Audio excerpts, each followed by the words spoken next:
Sanibona. Phinde nginikelele nje ngaleli thuba ngalomzuzu ngaleli hora. Sibonge nje ubaba wethu umuhle ongcwele ubabazekayo umdali wezulu nomhlaba esasisindisile esasiphilisile esasihlengile esasithandile esasibekele esasenzela ububele nanamhlanje esasenzela umusa nanamhlanje esasibonisa amandla akhe nangalomzuzu nangaleli hora. Bantu bakaNkulunkulu kuhlezi kubabaza kubabazeka ukubiza igama lakhe, kuhlezi kubalekile ukuthi simdumise njalo, simbize enhluphekweni, simkhonze, simbabaze ngokuba uhleze engcwele, uhleze enamandla, uhleze engumkhululi, uhleze engumvikeli, uhleze engumnakekeli, umqalisi nomphelelisi wezinto zonke, ungumqalisi wosuku lakho namhlanje, uzobe umphelelisi walo futhi. Njengoba ukwazile ukuthi usurvive wena, wasurvive izolo, kukhona umuntu ongavukanga namhlanje wasurvive kodwa ube udle ngendlela efanayo njengaye, ube uhambe ngendlela efanayo njengaye, ube uphile njengaye, kodwa yena waphelelwa isikhathi, wena sangakuphelela isikhathi wavuka namhlanje. Ufanelekile uJehova umdali wezulu ukudunyiswa nokubongwa nokubatshaza ngaso sonke isikhathi, ngoba igama lakhe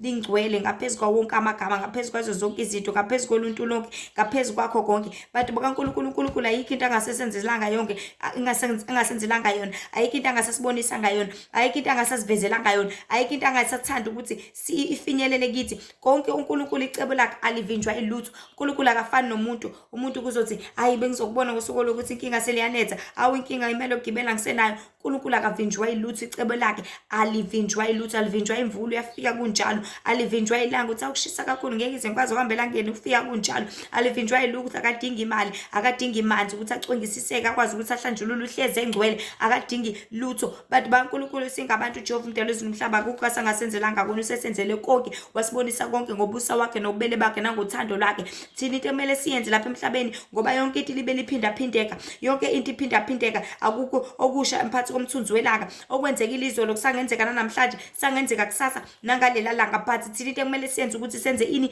lento ebizwa ngokuthi isilungiso, lento ebizwa ngokuthi ama-corrections phecelezi. So bantu bakaNkulunkulu sihlalela ukulungisa njengamanje. Okhokho bethu babhedile, omkhulu bethu babhedile, omama bethu babhedile, obaba bethu babhedile, osisi bethu abadala babhedile, bonke omalume nabo bonke bonile, balahlekile endleleni, balutheka, bahamba ngobumnyama. Thina sihlalela ukwenzani? Isilungiso, ngoba sibonile ukuthi bahambe kanjani.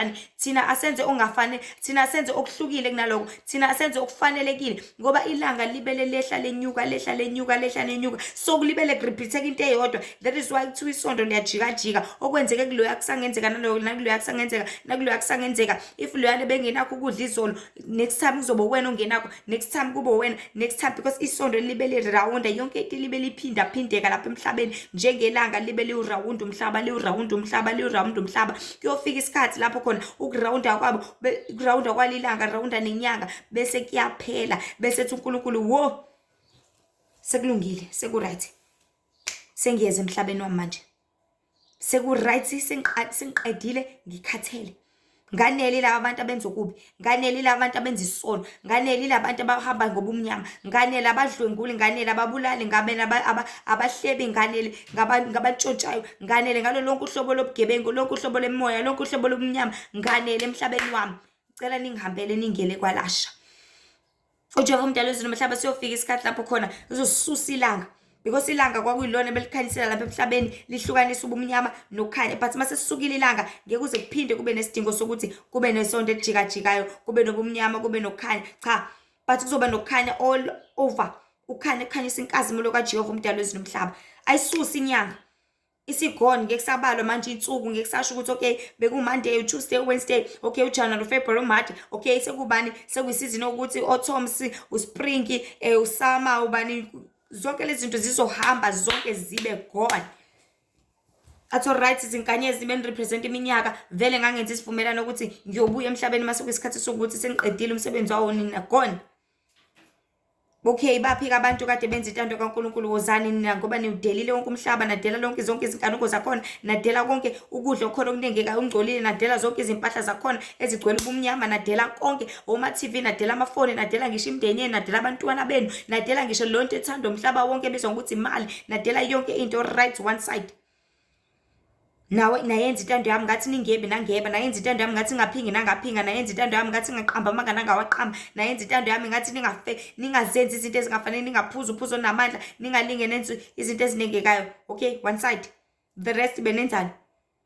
Umthetho wawutshelwa ngawo each and every day, uyalezwa wena unefoni inkulumo zonke amaqiniso ayephakathi leyo foni. Ngathumela isunya sami wangasilalela. Alright, ngakuvakashela emzini wakho ngangqongqoza ngathi ngifuna wena ngikudinga. Ngaqale ngakhuluma nawe through dreams ongangilalela wawalibala. Ngaphinde ngakhuluma nawe efonini yakho ku-TikTok wayidlula leyo video. Ngaphinde ngazama futhi naku DStv wayidlula leyo video. Ngazama ngangqongqozela uhlelo nosoka lakho wathi wena usabhizi. Ngaphinde futhi ngazama kwiboard lapho uhambe etown ngabhala ngomthetho wami, ngabhala ngoqobo lami, kodwa wena wangakunaka futhi lokho. Ngaphinde futhi ngazama akubalele uNkulunkulu, akubalele ukuthi ngampela Nkosi yazi uzamile.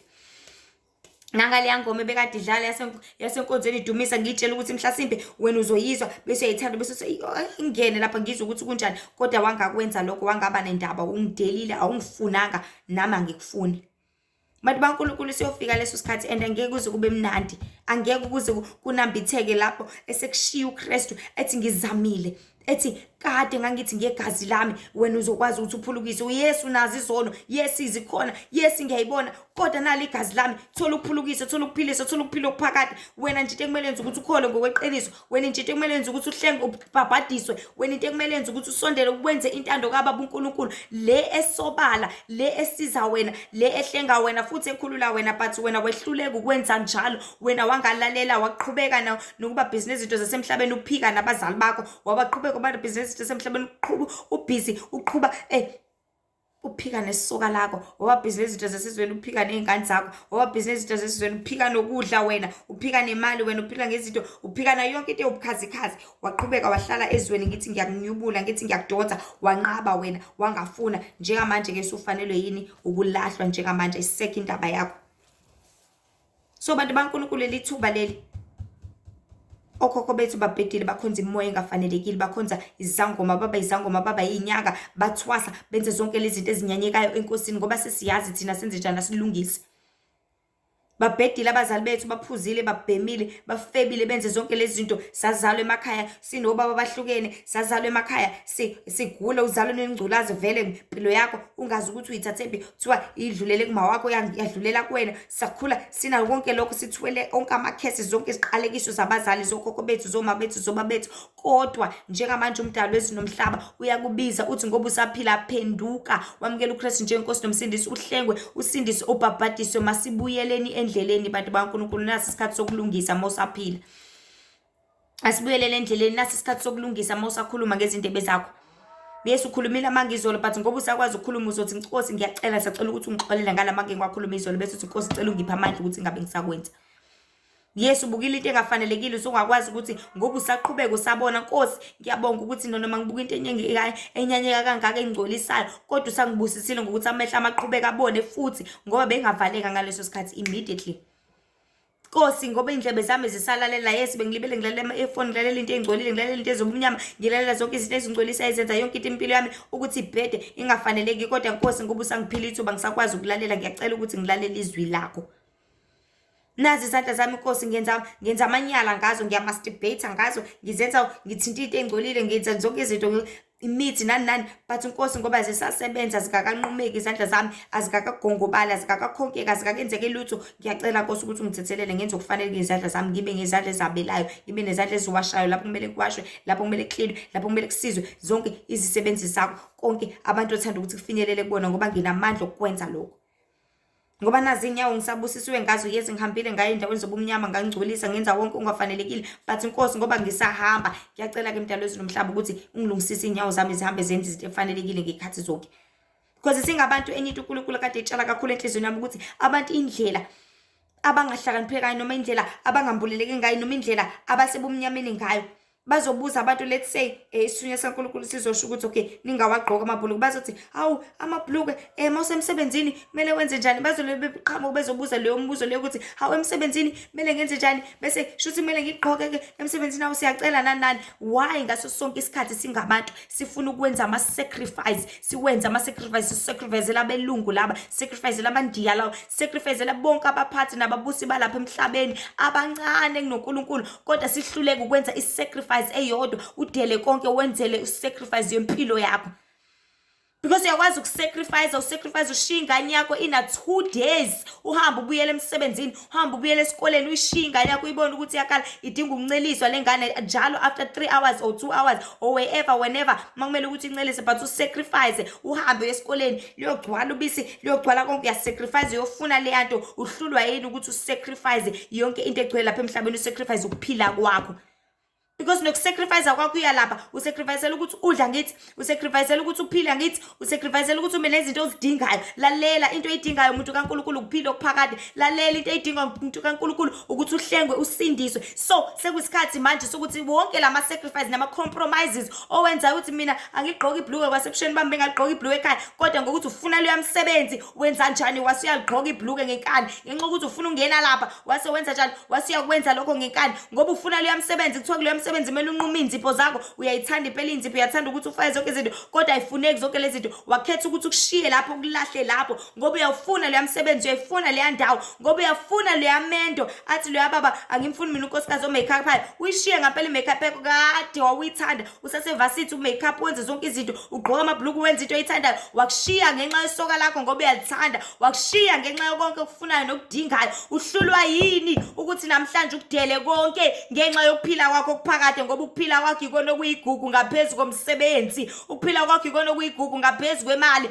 ukuphila kwakho ikona okuyigugu ngaphezulu kwabantu ukuphila kwakho ikona okuyigugu ngaphezulu kwabantwana ukuphila kwakho ikona okuyigugu ngaphezulu kwazo zonke izinto bantu baNkulunkulu masibuyelele endleleni manje kusayisikhathi usaphila umzuzwana lo sele nawo usaphila muncinyane kakhulu uthi mawuhamba uyozisola kakhulu kalokho so bantu bakaNkulunkulu masibuyele endleleni senze intando kaNkulunkulu siyayazi siyatshelwa ngayo but into olwiswa ngayo njengamanje ubumnyama bulwisela ukuthi ukhohlwe ulibale ukuthi ulapha emhlabeni kumele wenzeni ulibale ukuthi yini esemqoka uthi umuntu etsheliwe iqiniso uyazi ukuthi lento kumele ngaba akayifake emzimbeni wakhe kodwa umoya umenza akhohlwe abe busy abematasa buka izinto wenze noma kwenzela ukuthi ulibale ukuthi kumele uzingcwelise kwenzela ukuthi ulibale ukuthi kumele ufunde izwi insuku zonke kwenzela ukuthi ulibale ukuthi kunesikhathi sokukhuleka u6 o'clock u12 o'clock kwenzela ukuthi ulibale ukuthi kumele wenze izinto ezibalekile isemqoka ngani ngezinto ezoba matasa ngazo ezigcwele lapha emhlabeni isithe silibele siqhubeka sizandise siqhubele sizandise but sisa sibuka into eyodwa sibuka inkanuko yakho sibuka ukufisa kwakho sibuka ukulangazelela kwakho sibuka ukukhandleka kwakho bese sithi sokunika lokho mntanami khona uzokhohlela uJehova umdalo wezinomhlaba uNkulunkulu wakho khona uzokhohlwa nangempilo yakho uqobo lwayo kufana nomzali mingabe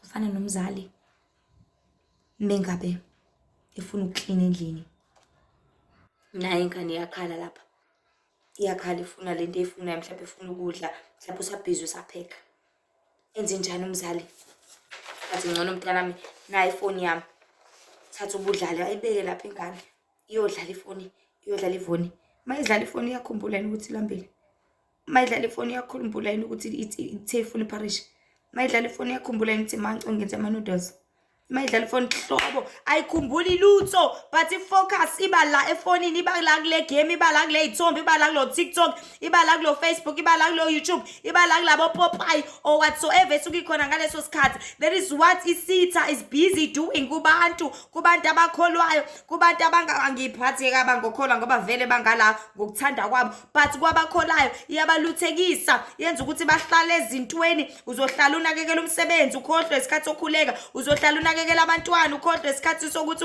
ukhuleke noma wenze intando kaNkulunkulu uzohlala ube busy nama washing ubusy na konke ubusy ne phone ubusy ne TV 24/7 ubusy nama series ekulaptop yakho ubusy nazo zonke izinto ezahlukahlukene bese uyakhohlwa ukuthi hayibo kombe kunesikhathi sokukhuleka and into moya wayigeja kanye abantu bakaNkulunkulu wayigeja kabili futhi angiphathi mase wenze isithathu ayisenandaba lento leyo mongakhulekanga namhlanje ungakhuleka kusasa ungakhuleka nakalele langa out because it takes only 3 times ukuthi ujwayele into lapha emhlabeni it takes only 3 days ukuthi into ingene kuwena izinze bese yahlala bese kuyacaca ukuthi kahle u-1 no-2 no-3. So masibuyelele endleleni bantu bakaNkulunkulu. Ngavuka nale nkulumo uNkulunkulu etshara kakhulu enhlizweni yami ukuthi bantu buyelani endleleni, bantu buyelani ekolweni, bantu buyelani kuNkulunkulu. Isikhathi bantu bakaNkulunkulu sibuka indlela esilwiswa ngayo, sibuka indlela esishawa ngayo, sibuka indlela izinto ezenzeka ngayo lapha emhlabeni. Isikhathi siyashesha, sigijimela ukuthi wena usheshe ufinyelele ekufeni, sigijimela ukuthi wena usheshe ungamboni uNkulunkulu, sigijimela ukuthi wena osukwini, yabo izinto eziningi ozenzayo osukwini ube busy in such a way that ungeke uzuthola isikhathi sokufunda iBhayibheli. Ube busy in such a way that ungeke uzuthola isikhathi sokukhuleka. Ube busy in such a way that ungeke uzuthola isikhathi sokuthi uhlale nje uzindle nje ujule. Ucabanga impilo yakho, ucabanga ukuthi konzana, ucabanga ukuthi ngiyofela lapha, ucabanga ngoba ngisho even abantu laba abashawa ngomoya wokuvilapha i-laziness abayicabanga zonke lezi zinto. Ngisho ngayivila uzoba ivila ahlale nje lapha ayicabangela inyoni zakhe, kube ngiyasebenza, azacabanga ukuthi yazi kube nginemiliyoni inkosi yami, ngabe ngakho umuzi, ngabe nje manje ngiyaphuza. Acabanga izinto ezinengekayo zodwa. Kodwa abantu bakaNkulunkulu namhlanje ngalezi zindaba uJehova umdali wezulu nomhlaba into afisa siziqonde, into afisa siqhakashele siphinde siyenze ukuthi sibuyele ebukhoneni bakhe nasentandweni yakhe, ukuthi sibuyele emthethweni wakhe ngaso sonke isikhathi, ngokuba isikhathi sifishane, umzuzu umanje. Engizokucela abantu bakaNkulunkulu ukuthi sibuyise izinqondo zethu, sazi ukuthi ukuphila okuphakade sikudinga kangakanani. Because uyasacrifice ukhiphe zonke izimali zakho ngale nkathi ugula, ukhwehlela, 2 nesifo esi1 no2 no3 ungaze uyelele ko-Cuba. Ukhiphe lokhu uhlobo uye kumashonisa, wenza amaloni, wenze bebhanki ngoba ufunani ukuphila. But ngicela ukutshela something. Ilula indlela yokuthola ukuphila okuphakade okwazana noKristu nje kuphela. Leyo zama ngayo akusiyona. Mina ngicela ukuthi compromise yonke into manje. Uma ukufuna ngempela ukuphila kwangempela kweqiniso okwanguna phakade. Ngoba kuveli ngodokotela, akuveli ngamaphilisi, akuveli nge-specialist thizeni, ne-surgeon thizeni, akuveli ngenyanga thizeni, akuveli ngomthandazi, akuveli ngomfundisi, kuvela ngoJesu Kristu owafa esiphambanweni, owalenga emthini elilengela izono zami nezakho. Sona namhlanje izindaba ezimnandi bantu bakaNkulunkulu zithi bantu phendukani ngoba umbuso wezulu ususondele. Nihlengwe nisindiswe nibhabhadiswe ngoba kuphela kwezinto zonke sekufikile futhi ukufa kuseduzane kakhulu. Qaphela ungasheshi ufice ukufa ngoba ngale kwethuna akukho ukuphenduka. So ngaso sonke isikhathi sizohlezi silwisela into esiyaziyo. Umthetho la enhlizweni yakho uyawazi, but ukuze ungawukhumbuli uvele kucinywe unembeza wakho. Mina ngiyaye ngithi kucinywe ubuNkulunkulu obukuwena. Kucinywe unembeza wakho, kucinywe ngokudla, kucinywe ngenyama, kucinywe ngento engcolile, zonke lezi zinto izingulube nani kucinywe ngotshwala, kucinywe nakho konke ungafanelekile ukungalungu ucinywe nya phela nya. Uthi noma into wrong uyenza but ungabi nandaba nje. Sizohlezi sishawela ukwazana nenkosi khona sizosuka kuyo. Ushawela ukuthi wena usathandaza. Ushawela ukuthi wena usacabanga ngoJesu nje. Ushawela ukuthi wena ukhulume ngaye nje. That is why umuntu umetshela iqiniso ukuthi cha unenkani, cha awuzwa, abe nomunyo ngaphakathi, because lo moya ohleli kuyena usuku ungafuni, usuku umenze ukuthi asuka adinwe, so that ezisuka kulomuntu ozomtshela iqiniso khona lo moya uzoqhubeka uzondle, uqhubeka uhlale. Siyazibona lezi zinto abantu baNkulunkulu. Umuntu umtshela ukuthi hayi bokade ngikutshela ukuthi yeke ibhloko, awuzwa umthetho wakho. Yabo ngayikathi edinwa umtshela ukuthi akezwa, sokundimoni nomoya phakathi iwona lo ongafuni ukusuka. So ngale nkathi edinwa lo moya uzomtshela ukuthi ngamlaleli lo ungayizwa lento akayishoyo. Bese yacasuka ethi hayi phela hayi ukuthi nokuthi akusiwena lo moya lo ungaphakathi wena kodwa uvumelana nawo. Ngaleyo ndlela uzohlala kuwena uzindle uzondle ngawe. Bese ke hlela kelinye la uyobhubha kanye nawo le balasha. Masibuyele kukona konke abantu baNkulunkulu ngaso sonke isikhathi. Siyaliwe ngendlela yokukhuleka, siyaliwe ukuthi kumele siguqe, ubuyele eguqeni. Siyaliwe ngendlela yokulalela izwi kaNkulunkulu ukuthi kumele ufundiswe iBhayibheli bese uyahlala nje ujule uzindle. Asibuyeleni ekuthenini sikwazi ukuthi senze intando kaNkulunkulu, sibuyele kushumayeleni, sibuyele kuvakeleni, sibuyele kunxuseni ekukhulekeni. Zonke izinto ezingasenziwa aziqale phansi zenziwe ngoba umhlaba usanjalo, akashintshile uNkulunkulu. Ashintshile ilanga saphuma empumalanga sashona entshonalanga. Yonke into isarawunda, kushintshe abantu, kushintshe yonke into, kwangena imimoya, kwangena ubumnyama, bathi abantu base bavumelana nabo bese bahamba ebumnyameni nabo ngenkani ngokuhola imimoya engafanelekile. Masibuyeleni emuva abantu baNkulunkulu, let's go back. Yabo ngisho uhamba endleleni masubona ukuthi usudukile, masubona usulahlekile, wenza njani? The only safest way ukuthi ubuyele endleleni right, buyele emuva. Because mawuzozama ukuyiforce ukuthi hayi ngizohamba ngale ndlela ngifuna ukuqhubeka, uzohlokomeka kakhulu and ngeke uzokwazi, ngeke uzobona ukuthi kusayindlela right noma cha, but just go back. Let's go back isidla emhlabathini. Let's go back isikhulume, sihloniphe. Let's go back even noma umhlaba ushintshe, umhlaba ufuna zonke izinto ezinengekayo. Cela ukutshela something ungayazi, umhlaba amadimoni, umhlaba abantu isitha, siqhubeka senza intando yayo, siqhubeka senza sikuthandayo. So even noma umhlaba ngiyabonga uNkulunkulu ngokutshala lento enhlizweni yami. Kahle kahle abaqhuba zonke lezi zinto be upgrade, behamba nezinto, ibona bonke laba bobumnyama, ibona bonke laba besitha isithe sibathumele lapha emhlabeni ukuthi bazoqhubeka basebenze, baqhubeke baphakamisa igama lesitha, baphakamisa igama lemfebo, baphakamisa igama lotshwala, baphakamisa igama lokuthanda zonke izinto, baliphakamise balinyuse. And ngale nkathi beliphakamisa, wena ungazi lutho, wena uzothi hawu Nkosi yami uphakeme, bese nawe uyakubamba ukugrebe lokho. Kanti into ekumele siyenze thina ukuthi siyabona ukuthi baliphakamisa igama lokwenza isono, thina senze njani? Asibuyele phansi, singalokho sibambisana nabo size sinyuke nathi kanti sinyukele esonweni ekulahlweni. So bona bazele ukuzophakamisa, bazele ukuzosebenza khona bazothi be-elevate benyuka bese nawe ufuna ukunyuka kanye nabo. Fana nabafundisi, kunabafundisi abazela inkohliso, kunabafundisi abasiqhamuka straight from the kingdom of darkness, bazophakamisa igama lobumnyama likaSathane ngegama likaNkulunkulu. So bazothi umfundisi ethi phakamisa nezandla, niyophakamisa nani Nkosi yami ngonganaki ngoba niyamfuna uJehova, kanti senilahlekisiwe, senidukisiwe bantu bakaNkulunkulu. The only way yokuplota nokuhlukanisa phakathi kokuhle nokubi, phakathi kweqiniso namanga, uJehova ngemiyalelo yakhe. Yabo if ebangela ibandla lakho kusathiwa enzana noma yini oyithandayo uyijabulise, umyalelo waSathane lo, ibandla likaSathane lelo. Angikhathali ukuthi liningi kangakanani, angikhathali ukuthi igcwele kangakanani, angikhathali ukuthi umfundisi odumile kangakanani, angikhathali ukuthi kunjani, but lelo bandla elobumnyama elingafanelekile ungangeni lapho makuthiwa enzana noma yini, umyalelo yesitha leyo. But uJehova unomthetho, uJehova uyaqoqana, uJehova uyakhalimana, uJehova uyashayana. Ngoba isono siyabulala, but uJehova akafuni ufe. That is why esheshe kukhalima, that is why esheshe kuqondisa, that is why esheshe kusindisa, that is why esheshe kushaya. So ngegazi nangokuthandwa inkosi umdalo wezulu nomhlaba uKristu, sisasihlengiwe, sisasindisiwe bantu baNkulunkulu, asibuyeleni enkosini kusangenzeka.